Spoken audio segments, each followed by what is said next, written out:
Promotion-chasing Birmingham City head to Queen's Park Rangers in this edition of the big match from April 1980. The Blues' second division rivals Chelsea take on Leicester. Plus, first division leaders Liverpool go to Old Trafford, where the home side badly needed a win to close the gap at the top. Welcome again to the big match, and today it's a programme that goes straight to the top of the table battles in the first and second divisions, where we feature the action and the atmosphere as Queen's Park Rangers face Birmingham City at the top of the second division. Curry playing it wide for Gillard. Is he going to pop one from a long way out? Indeed he is, and had to be pushed behind by Whelans. And still with that second division promotion issue, Leicester City against Chelsea. What a bad bit this. There's Lineker in, the chase with Nutton, and Lineker's there. And it's a mistake, and it's just gone past. And we finish off by switching to the top of the first division and that most vital match so far as the top two face each other, Manchester United against Liverpool. Wilkins looking for Jordan, who's free behind Case, and in goes Thomas, and off the line by Thompson. And that's not the end of the action either today, because today we begin our countdown to our 1980 Golden Goals competition, 12 superb goals for you to enjoy. Well, let's make a start at Loftus Road and the second division promotion match between Queen's Park Rangers, lying in 6th place at the start of the day, and Birmingham City, who came in 2nd position. So, as you can see, there was plenty at stake. It's certainly a time for strong nerves and no mistakes, and this compact Rangers ground at Loftus Road provides a testing setting for both sides today on a pitch that is heavily sanded and is hard through the middle and soft where you can see the shadow on this side of the field. So cool heads and experience like that of Tony Curry in the midfield for Queen's Park Rangers could be priceless. He's been through this sort of thing before. But then so too has Archie Gemmell in the Birmingham side that has the balance between experience and exuberance to a finer pitch, many people think, than maybe others in the promotion race. Queen's Park Rangers team today shows a change from the one that beat Chelsea on Wednesday night. Clive Allen, their top scorer, has recovered from tonsillitis and plays. Gary Waddock goes down to the substitutes bench. And David McCreary, who played up front in Allen's absence, goes back to midfield, and it could well be that he'll stick close to Archie Gemmell. Birmingham, meanwhile, are without Frank Worthington, who's suspended, so manager Jim Smith brings in Tony Towers, which suggests a strengthening of the midfield and defence in Worthington's absence, though the substitute is the striker Steve Lynex. Birmingham beat Queen's Park Rangers 2-1 at St Andrews in January. The referee today, it's Alan Robinson from Hampshire, and indeed on a day that is really made for partisan spectators, there's a group of neutrals in the crowd, young players and officials from Bermuda, here for a junior festival in Skegness. We wish them a happy trip.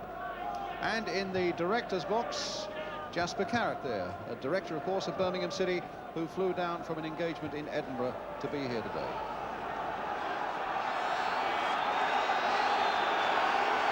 So away we go then. It's Birmingham City in a change strip of yellow, attacking the goal to our left. Rangers in their familiar blue and white hoops. Rangers who lost 3-0 at Shrewsbury last Saturday, but only one defeat in the last 9, picking up points at a crucial time in the season, and Birmingham have been going well as well. Kirbishley trying to get that ball in there. In fact, it was followed up by Kevin Broadhurst. There's Kirbishley, the former West Ham player. Rangers manager Tommy Docherty with his chairman alongside him, Jim Gregory.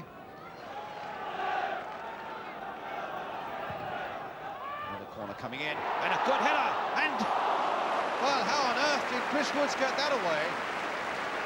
Well, he got it by hacking it with his feet, and Rangers at the moment aren't out of the wood yet, but they could well be now. It was a terrific header by Burton, and somehow Chris Woods just got it away. Gemmell turning it inside nicely there for Kirbishley. And if he can just find Gemmell with this one, Roeder's right there with him. That's a free kick for Birmingham. A foul by Roeder on Gemmell. And there's no question that they are pushing Gemmell that much further forward now.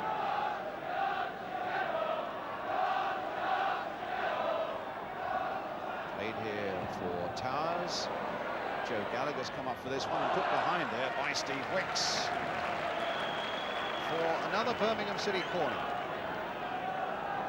which Dillon will take.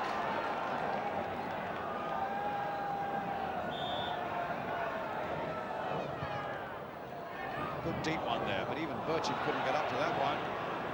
But he's doing a bit of chasing, and he's got Kirbishley supporting him well there.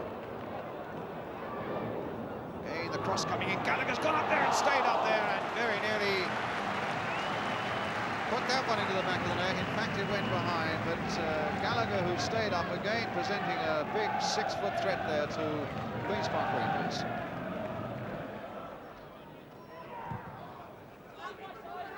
McCreary, Goddard. McCreary playing it on nicely there for Curry. The first time that Curry has come really forward. Played inside there for Busby. Back again for Goddard. Struck well, but wide. Good move by Rangers, though. Showed a lot of thought in that one, and particularly with the way that Curry made his run forward. In the end, the shot was wide of Whelan's goal.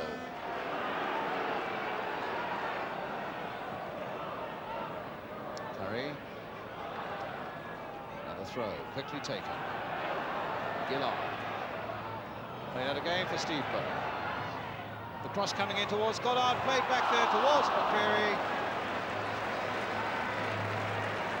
And suddenly from that little situation over on the far touchline, Rangers opened up a real possibility. Until David McCreary turned it over the crossbar.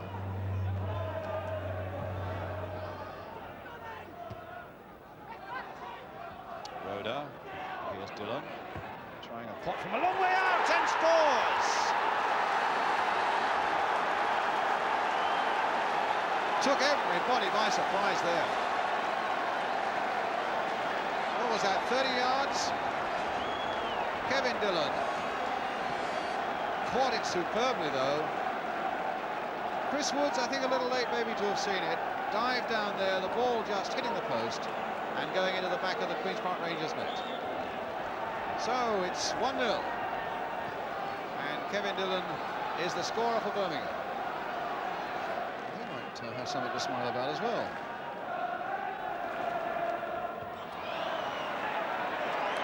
A free kick to Rangers.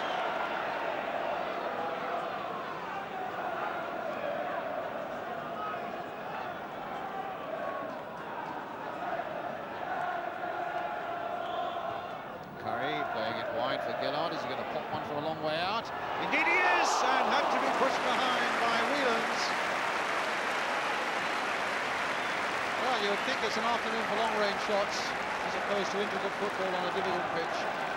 And Dillon's already shown that that can pay off, and that shot from Gillard was really spectacular, as indeed was the save by Whelans. So a corner for Rangers, played towards the near post. And the backward header that time by Gillard, saved there right on the line.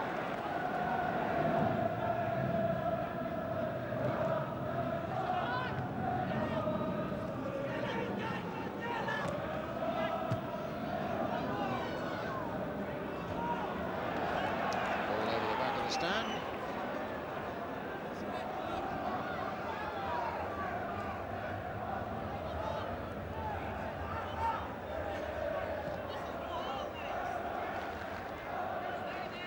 So Mark Dennis will take the throw.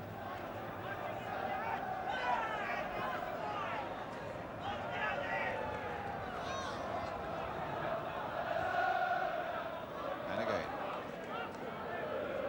5 minutes to half time.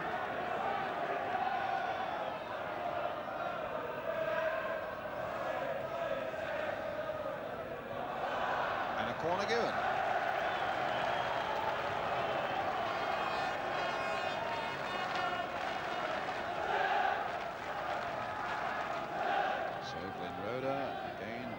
Organising things in that Rangers defence. As Tony Towers takes a corner again. Birchin wants it high in the air, letting him see where he is. In fact, it went over Birchin's head, and it's Wicks with the header who got it away. Not very far. In again by Towers. That time it was Shanks and then Curry who got it on its way towards Goddard. A throw to QPR.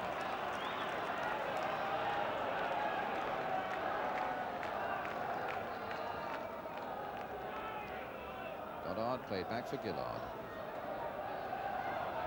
Goddard again with two defenders really coming hard at him, and they didn't get him from behind, but Broadhurst got his man from behind, and it means a free kick.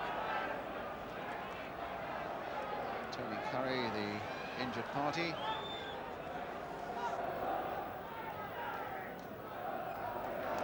Tony Curry hobbling on as Burke now crosses this free kick. Wicks is in there, got a good header in. Todd getting it away though for Birmingham. And Dennis is in there too. And it'll come loose now for Goddard. Time to get it. Oh! And Shanks getting involved with Dennis. And the game brought back. And Dennis getting involved. And still getting involved. And a yellow card there being flung around.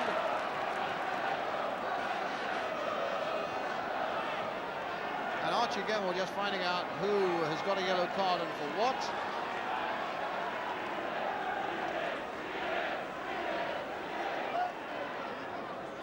And I think David McCreary and Don Shanks are being called.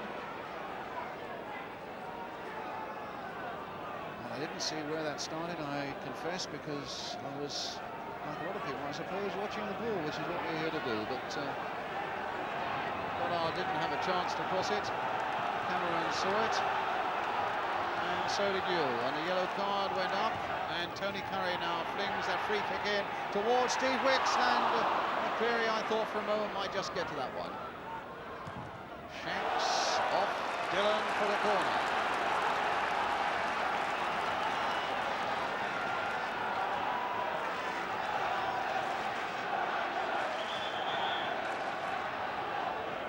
So Steve Burke with Rangers corner, coming towards half-time now. They're a goal down. Whelan's with a good safe catch. And the whistle about to go for half-time, and now it has. And it's Kevin Dillon's goal, scored 10 minutes from the end of all, that separates these two sides. Though in truth, both sides have attacked with a considerable amount of energy, and both sides might have scored at least a couple of goals. So a lot at stake, and indeed in a lot of the play I think that also showed. But a half-time situation here at Loftus Road, which says Queen's Park Rangers 0, Birmingham City 1, and we'll be back with the second half.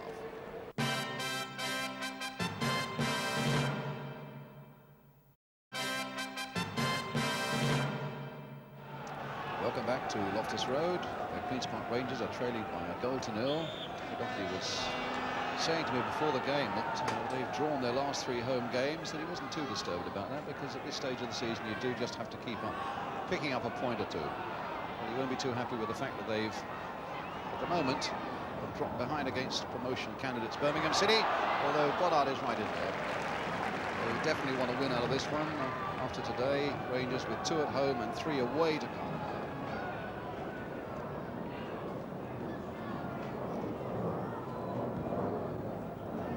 Straight to Tony Curry, now to climb out. Back again for Curry. Rangers hunting for this equalising goal. Burke playing it inside again for Gillard. And letting one fly, and Gillard's got a good poke at goal, but it's about 5 or 6 yards wide. Goddard's header, McCreary's little pass, Goddard. Busby. Now Gillard. They're really battling Birmingham, but there's Gillard with his cross coming in, and Curry there, hooking it. They're giving Rangers so little time when they're in possession. They're really fighting as a unit, Birmingham, but Gillard got the better of his man there, and Curry acrobatic with that hook, but it was too high. Roda. Playing it again here for Wicks. And it'll probably go safely back to Chris Woods.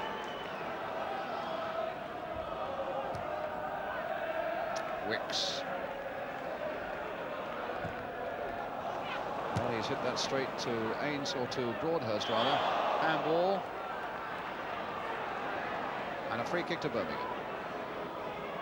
Gemmell's already taken it and found Kirbysley. And here's the ball coming for Ainscough. Such difficulty controlling it, but Ainscough's got it. No penalty.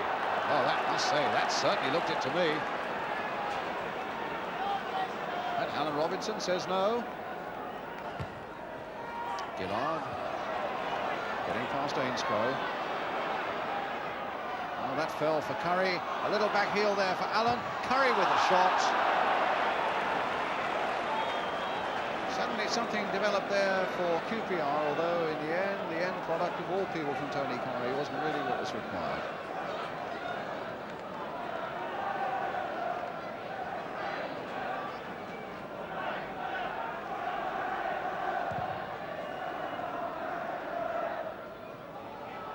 Gemmell.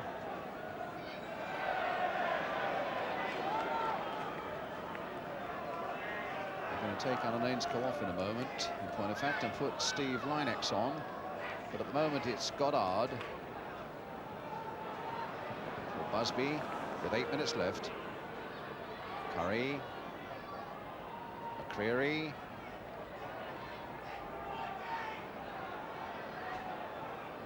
Oh, a little back heel there. Will it let Curry in now? And Busby across the face of that goal. Well, there was a back heel by Curry that let Stevie Burke in for a goal at Chelsea the other night, and the back heel there very nearly gave Curry something.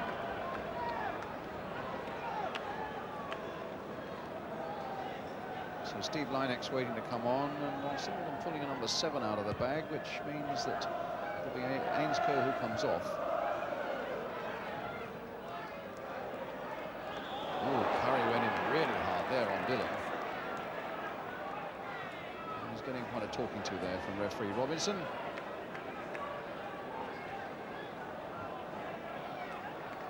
Well, he's had to take a fair bit of stick himself this afternoon as Curry, and I suppose at that moment his discipline snapped. Ainscough's going off then. And the striker Steve Lynex coming on.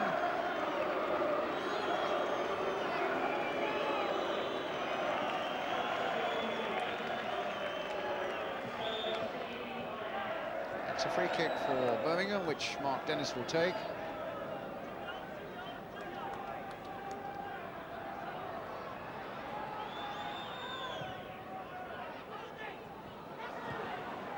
Overhead by Kerbishley, and Birchin's header quite comfortably falling for Woods.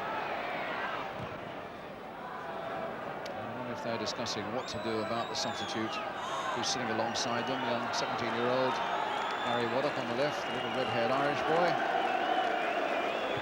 Busby. Curry trying to come in there, and Dennis backing it away into the crowd. Tony Curry with the throw for Rangers. Time really running out for them now. Shanks. Busby's header. And Whelan's just forced to tip that one away. That might just have dropped under the crossbar. And so a chance for Rangers to put more pressure on Birmingham, although they really look like cracking of Birmingham in this second half, in spite of everything that's been thrown at them. Burke again with the corner. And Birmingham a matter of 3 minutes or so away from a really important victory. But here's Burke with that corner. Wicks is up there again. Gillard trying to thunder one in there. Wicks may get a chance of a shot, but it's wide.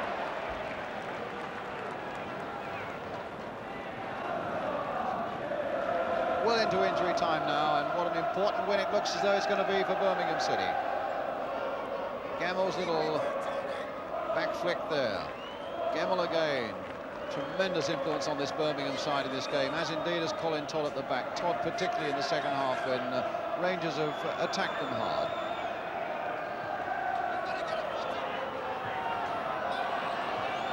But here come Rangers with one last fling.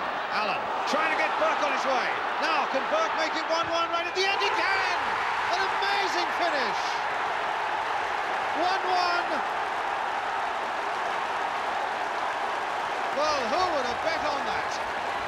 A goal, says the scoreboard, and Rangers have picked something out of nothing. When it really seemed all up with them way into injury time. The ball put through Clive Allen, and Burke was on it superbly, and how well he kept his head. Whelans came out, and it was under Whelan's body into the back of the Birmingham net. Queen's Park Rangers 1, Birmingham City 1.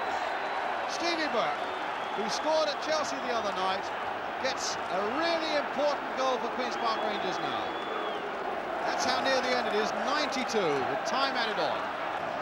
When you're battling away for promotion, you've got to pick up something from every game. And at the very last, Rangers have picked up that point with that goal by Stevie Burke. Jim Smith goes in, very disappointed. A handshake there between the two managers. You just about saw that. It looked as though Birmingham were cast iron certainty for 2 points. They played so well, they denied Rangers so much. Kevin Dillon had scored for them 10 minutes before half-time, and then right at the finish, Stevie Burke gets that equaliser. And a final score then here at Loftus Road that is still bubbling with life. Queen's Park Rangers 1, Birmingham City 1. And indeed, what an amazing finish it was. And certainly until Steve Burke struck, I could see no way that Queen's Park Rangers would get anything out of that game at all. And indeed, neither could their manager, Tommy Docherty. Well, the thing is, I thought their best spell was the first 10 minutes, where they came with a very defensive setup and they attacked, pushed Gemmell up front alongside Bircham, and they caused a few problems. Could have scored 2 in the first 15 minutes. After that, they never looked at scoring, and neither did we. I mean, we lost a terrible goal. Chris Woods was fast asleep for the shot from 35 yards, which, you know, outside of that, you know, you could have put an overcoat in Chris Woods, you had nothing to do. But in saying that, we took the game to them all the time without ever looking at scoring. Yes. Why do you think that was? Was that you got no penetration, or that they were defending particularly well? No, I don't think so. I think it was due to the fact that we neglected Stevie Burke a lot, and I think Clive Allen, who's a very good goal scorer, has got to realise that it's a team game. He's got to pass at times to other people in better positions, which he doesn't do a lot, but he's got 26 goals, which is fantastic. And the first time he just knocked a great ball and a wonderful pass into Burke's way in what, 92nd, 3rd minute, he scores. And but as you say, and I agree with you, you know, we never really looked like scoring at all. So, Tommy Docherty, blunt where he had to be so far as the performance of some of his players were concerned. But I must say, overall, yesterday after the game, he seemed reasonably optimistic about QPR's future after they'd gained that point against Birmingham. But some of the Birmingham players went away convinced that they should have had a penalty in the second half. And I must say, you might well agree with them. Alan Ainscough here on the ball, and as the Rangers defender comes in there, appears to be a contact. And I'm bound to say there does seem to appear to be a case. But watching it all from the director's box, as you've already seen, was our old friend Jasper Carrott, now a Birmingham City director, after being a fan at the club for some 25 years. That late Rangers equaliser must have been a bit of a blow. I was just, you know, debating like what it would be like top of the league, a couple of points clear, you know, thinking about the champagne the chairman's going to crack. It's all gone now. It's down to lager. It is. And I can't get used to wearing these ties, Brian. I borrowed this off Derek Hobson. It looks like Derek Hobbo tie, doesn't it? That's the ATV lad. It is. Yes, indeed. What have you got left now? You've got 3 home and 3 away? 3 home, 3 away. We've got West Ham twice, Leicester, Luton, so we're playing all the top teams. We don't mind that because we tend to play better against good sides, and they're all 4-pointers, so it'll all be the old heart trembling, you know. But hopefully, I think we're in a strong position now. We'd be silly to throw it away now. I think we're almost there. It's funny hearing you talking as a football director and all this. We've got this and we've got him and we're... It's terrible, isn't it? Terrible. I keep wanting to make cracks and jokes, but like it's such an important part of my social life, and I don't know. I just tend to talk about it in depth. I'm a real football bore, you know, when I'm really into it. And the manager dreads me coming on the coach because I'm yatting all the time. He's thinking, oh God, he wants to play cards, and I'm going like, supposing we buy so-and-so and put him in defence and bring in his, and he's got to be polite because the director says I'll cut his wages if he... Self-confessed football bore Jasper Carrott. There are plenty of us about. Coming up next, though, another gripping second division promotion match as Leicester City face Chelsea. And then the big one from the First Division, Manchester United against Liverpool, to say nothing of our 12 best goals of the season as we start our Golden Goals countdown, and that's after this break.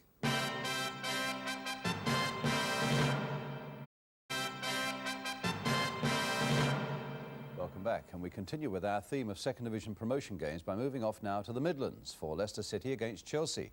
Leicester came to this match in 4th place. Chelsea, though, arrived as leaders, but with a midweek defeat at home against Queen's Park Rangers to be put right. The pictures come from ATV. The commentator at Filbert Street is Hugh Johns. Chelsea are in the light shirts. And here's Fillery, May, the man who's come out to go with him. Not a bad ball across to Chivers. Big striding lad this, he might drive one.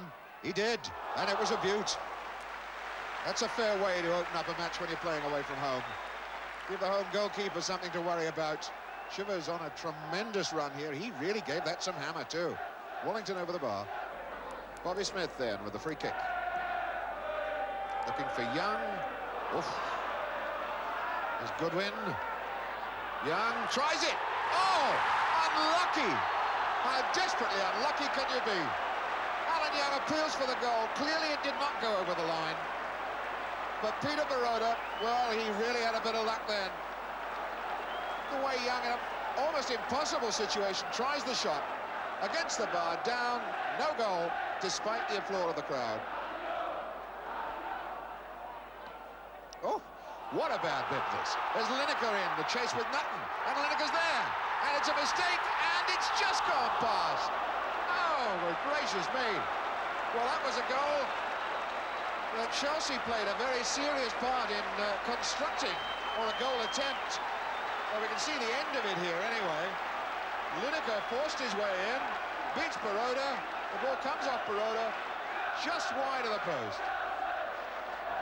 Young the touch on, an important clearance. Viljoen caught in possession and lost it. Kelly, O'Neill. Kelly went on running and he ran to some good purpose. Young, Smith. Eddie Kelly deserved to have seen something happen from that for a fine, intelligent run. He went into the corner after this pass, lifted it back beautifully. I thought Young was going to get a touch. He couldn't. Smith tried it, and Baroda scrambles to his right to make the save. There's Bobby Smith taking this one left-footed, looking for the curl. May got there. Oh, yes, off the line by Rofe. And the ball wasn't over the line. Goes on to Young. Still Young. Goodwin. Kelly. Edmonds. Corner kick. We can go back and now see exactly how close Leicester came to scoring this goal. Off the line by Rofe, and he was inside the posts, but it wasn't over the line. Now, is he going to drive one, or has something been worked out? It's a drive. It's a beaut. Got a lot of twist and bend on that. Baroda, I think, made a bit of a meal of it, but it was a very good shot. Let's have a look and see exactly how much bend Eddie Kelly got on the shot. Here he goes now.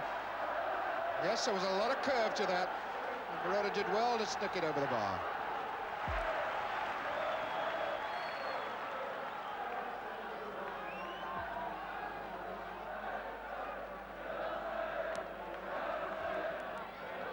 This corner then for Leicester.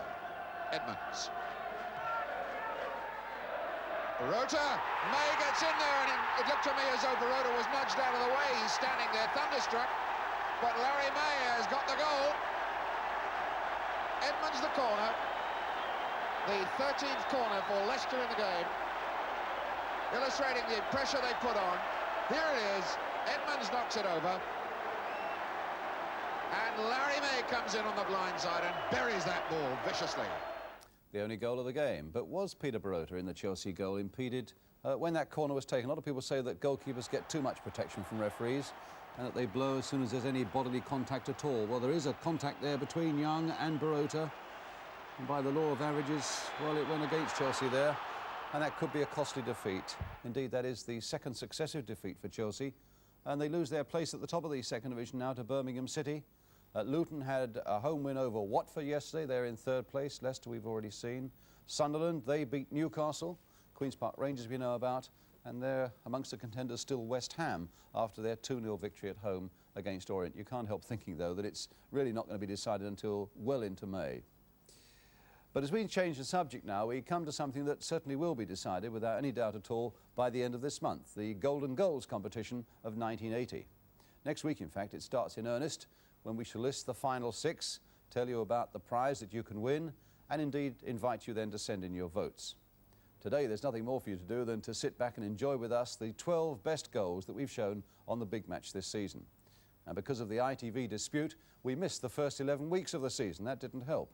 But the first week we were back on the air, at the end of October, Glenn Hoddle of Tottenham provided the perfect welcome back with this goal against Nottingham Forest.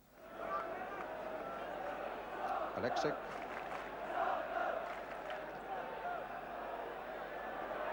Mary Lloyd underneath this one, but beaten in the air by Jones. Armstrong's coming in there. Oh, a tremendous goal by Huddle. 1-0 to Tottenham. Into November, and Phil Boyer of Southampton, and what a season he's had, and again Nottingham Forest were the victims. Williams again. Oh, Boyer showing a nice touch. What a lovely trap and turn that was to Graham Baker. This is a great bit of play from Southampton. That's Shannon. No! Still in November, and this time it's Dennis Mortimer of Aston Villa. With this goal he scored against Stoke City at Villa Park. Brooks. Cowans. Nice control. Ball through to Little. Oh, beautiful ball up for Mortimer. Got to drive it. Oh, what a beaut. What a goal. Oh, that will do. 1-1. As we moved into December, Eric Gates of Ipswich fired in this beauty against Manchester City.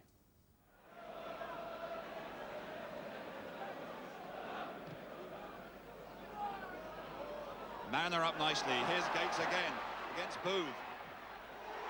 Oh, a brilliant shot. A beauty from Gates. Still in December, and Kenny Dalglish of Liverpool provided one of his specials in the defeat of Crystal Palace. Case to take the corner. Header was by Johnson. Clearance by Francis. Back in again by Hansen. Cannon heading it straight up in the air. Dalglish challenging. Gilbert there. Dalglish trying to smuggle his way through. And then chip it away from Burridge. What an astonishing goal by Kenny Dalglish.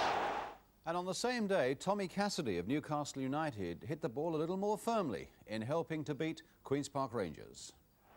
This is Rafferty, but that's straight to Shanks, and Rafferty's had another go at it, and Connolly's in there. Connolly against Wicks. Cassidy. Oh, that's a superb goal from Tommy Cassidy. Oh, what a cracker. Our only candidate from January was scored by Wilf Rostron for Watford in their match against West Ham United. Ward touching it there for Rostron. A nice little play back there by Patching, still right up there amongst the front men. Nice little play there by Booth, sending Henderson, the fullback, on his way inside for Rostron. Hit first time, and a brilliant goal by Rostron for Watford. Glenn Hoddle was back on the score sheet for Tottenham, and indeed on our shortlist as well, in this February Cup tie against Birmingham City. Now Perryman. Here's Houghton. Yoreth. Hoddle letting it run there, taking it back from Armstrong. A beautiful move. Oh, a magnificent goal. Hoddle. Also in February, Glenn Roeder kept Queen's Park Rangers' promotion drive going with this goal at Preston.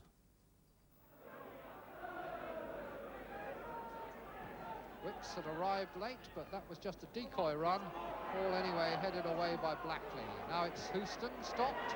Hazel, Roeder. What a beauty! And talking of promotion drives, Clive Walker could hardly have scored a more vital goal for Chelsea than the one that gave victory over Cardiff on the first day of March. Bronson.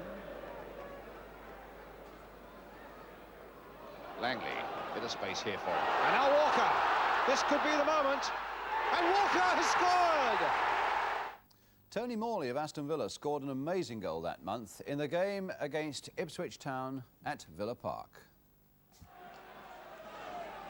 Ormsby knocks that in. McNaughton got a touch.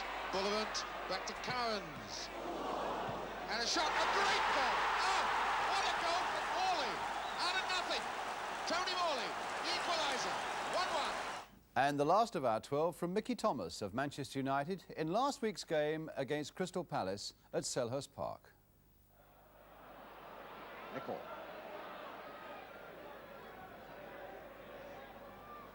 Thomas. Albiston. Thomas. They let fly, is he? What a goal! Mickey Thomas, 2-0. So there are the 12 goals, there to be savoured. And now the work begins for us to cut them down to a final 6. And then the work begins for you next week when we invite you to put them in an order of merit. But all the details, including the prize that you can win, will be on the big match next Sunday afternoon, when it will also be, of course, a special FA Cup edition of the programme, when we shall be featuring one of the semi-finals of next weekend.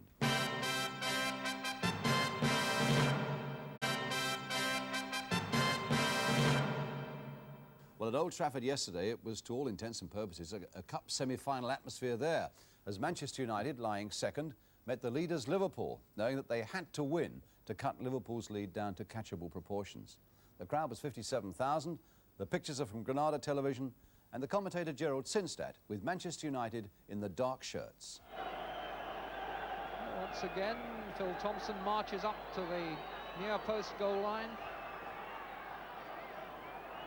Dalglish with the corner.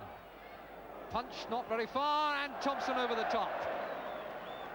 Bailey's punch was a little bit over the ball rather than under it. It didn't help it very far out.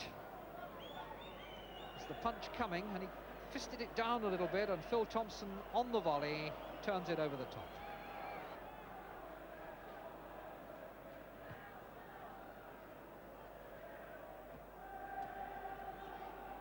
Johnson turning it. McQueen for Manchester United.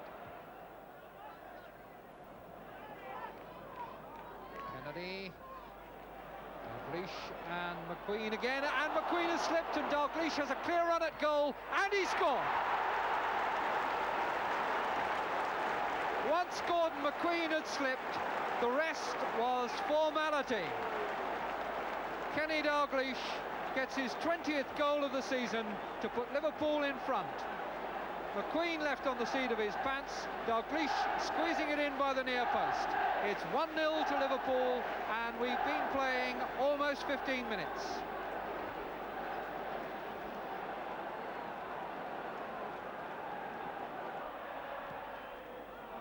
Hansen was blocking the way. Buchan has won it. There's no offside flag, but there were one or two forwards on their heels afraid of offside, and that was enough. The goal scorer, Kenny Dalglish.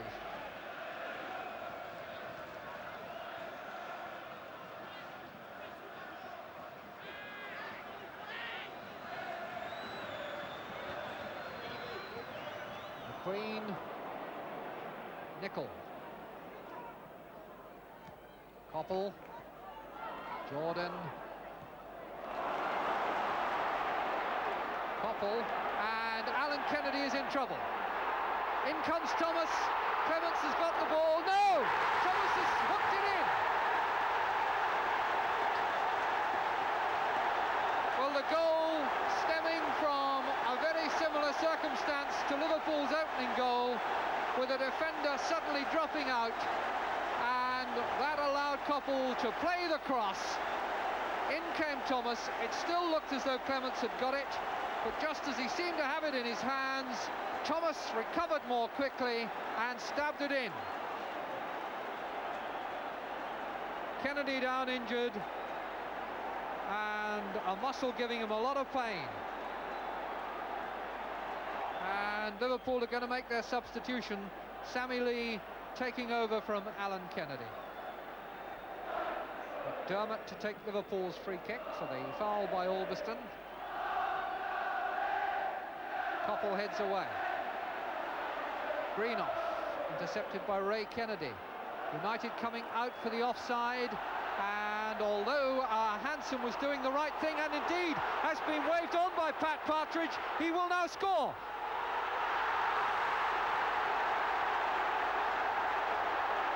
Well, it wouldn't have mattered that, because the linesman had flagged Dalglish offside. Now the ground is in an absolute ferment here. There were about 6 Liverpool players in an offside position when Hansen played the ball forward. I think that he was waved on by Mr. Partridge, but this is where the offside was. Dalglish flagged offside. In any case, he put the ball outside the post. Ray Kennedy, Johnson chasing, but Bailey had to head. It was the only option he had. If he'd stayed in his area, Johnson would have beaten him to the ball. And now Lee wins it from McQueen, and Johnson plays it very tamely wide. Johnson has found himself in a couple of very good positions and has wasted both of them. McQueen dallies here. Lee steals the ball from him, and Johnson here seemed almost to have too much time to think. Tried a chip and couldn't do it. Koppel. Enough turning it. Wilkins looking for Jordan, who's free behind Case, and in goes Thomas, and off the line by Thompson. Thompson saved it with inches to spare, but it so nearly came off with Jordan stealing in behind Case, and then Thomas got a touch, and there were two of them there. Thompson got it away. Off goes McQueen. He loves to run with the ball. Thomas crossing well, Jordan coming in, and Hansen won a very good header there. McQueen back in, and then it was out by Neil. Wilkins to Nicol, blocked by Kennedy. But there was a very good header in a very difficult situation there by Phil Hansen, which I think has left him holding the back of his head and Jordan holding his right eye. But Alan Hansen very much the hero there. Very difficult ball for him, and Jordan the sufferer.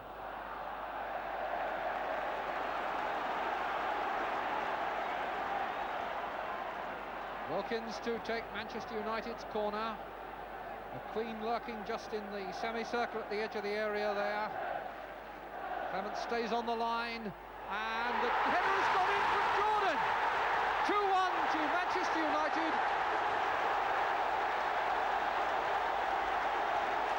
And Joe Jordan raises his arms to take the acclaim. And it was turned on, in fact, by Greenough, who got the deflection. Jimmy Greenough, the Roy of the Rovers goal that he talked about before the game.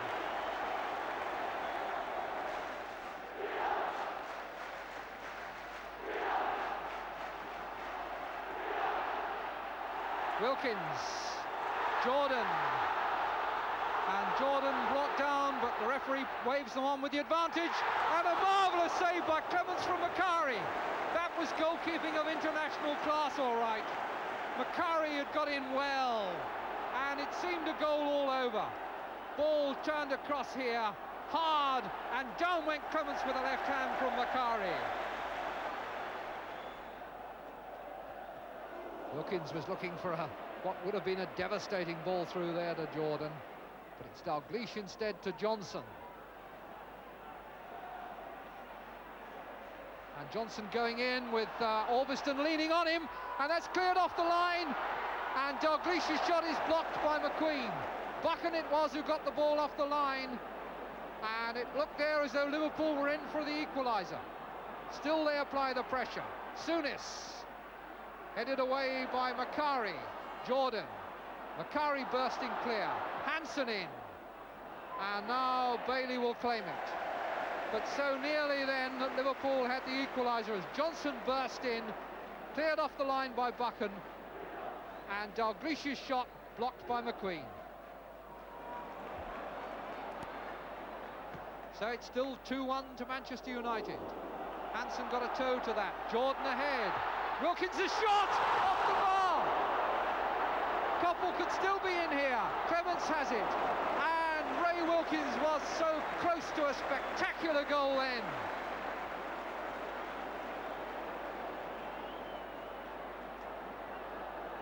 So now it's Kennedy. Escapes at each end, and the game gets more and more exciting. And Dalglish now, blocked by Thomas. Thomas still with him, and it'll be a corner. Meanwhile, we can see the shot from Wilkins that beat Clements, but was kept out by the crossbar. Hawkins and Macari beginning to form the wall. Thomas coming to join them, and Greenoff.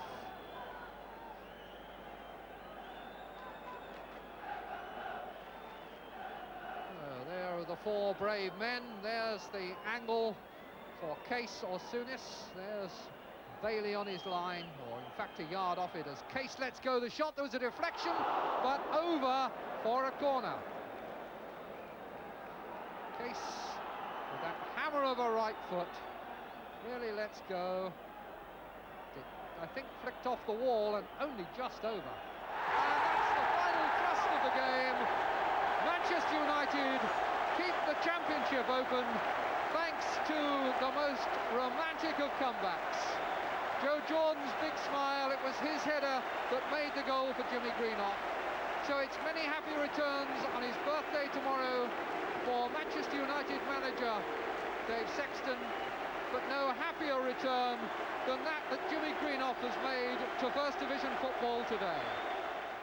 And indeed, Jimmy Greenoff's first full game since last season's FA Cup final, with so many doubts about his fitness and his future. Well, what a way to make a comeback. And his winner now cuts Liverpool's lead down to 4 points, and they both have 6 matches to go, both with 3 at home and 3 away. Well, that's it for this week. Thanks again for joining us. And everybody's saying, of course, that the thrilling promotion race at the top of the second division will only be decided on the last day of the season, and I'm not going to argue with that. And if Queen's Park Rangers, in fact, fill one of those 3 promotion places, they'll certainly know what it means to leave things late. 92 minutes on the clock, and Steve Burke won a point for them against Birmingham City yesterday. And here come Rangers with one last fling. Allen trying to get Burke on his way. Now, can Burke make it 1-1 right at the end? He can! An amazing finish!